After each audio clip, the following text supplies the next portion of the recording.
You know, I used to be a liberal Republican. The party, there's no such thing anymore, of course. The party's gone massively to the right. No matter who we have on the show, former Senator Alan Simpson, same thing. Everybody, anybody who stayed where they were, the Republican Party has abandoned them. So, and Rolling Stone wrote a large article about this. It's something I talk about all the time. They went from being a conservative party of tax cuts, limited government, etc., to a party of the rich, where they seem to be representing 1%. Payroll tax cut. Now, I don't love that idea, but God, I thought they said for 30 years all they wanted was tax cuts. You do one for the middle class, and they hate it because you might pay for it with a millionaire surtax. Has it become the party of the rich?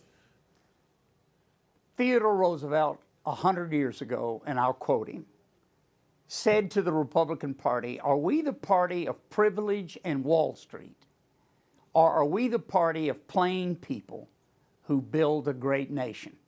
Now, that's the party I want to be of. Abraham Lincoln, Theodore Roosevelt, in many respects, Ronald Reagan. But the party is not being talked to now. Look, I haven't been on a single debate. I can't make my case that Republicans can represent plain people and we can build a great nation, but we have to get the money out of the room. I'll give you one example.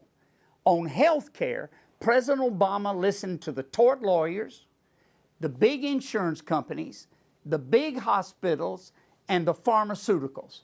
I would listen to doctors, nurses, and patients. It's a way of philosophy. It's a way of getting started. But the first step, guys, and it's not going to be Obama, it's not going to be Mitt Romney. The first step is campaign reform. Get the money out of the room. All right, last question for you, Governor Roemer. By the way, on campaign reform, again, I couldn't agree more with you. And unfortunately, Obama and Romney are competing on who takes more money from Wall Street. That's correct. It's a real problem for us. That's correct. Okay, so last question is, look, you're a former governor, you're a former congressman, Gary Johnson, former governor of New Mexico. You guys are shut out of the debates. Rick Santorum in the beginning had just as low poll numbers as you guys did. He was a former senator from Pennsylvania, but lost by 18 points in his last election. Why do you think you guys got shut out and somebody like Santorum got included?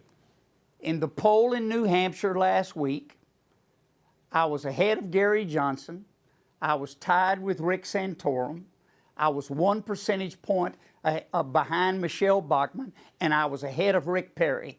And I have not been invited to any of the 16 national debates. And I can't figure out any reason, as the only former congressman and governor running in this entire race, only reason is they don't want to talk about the money because they're all taking it.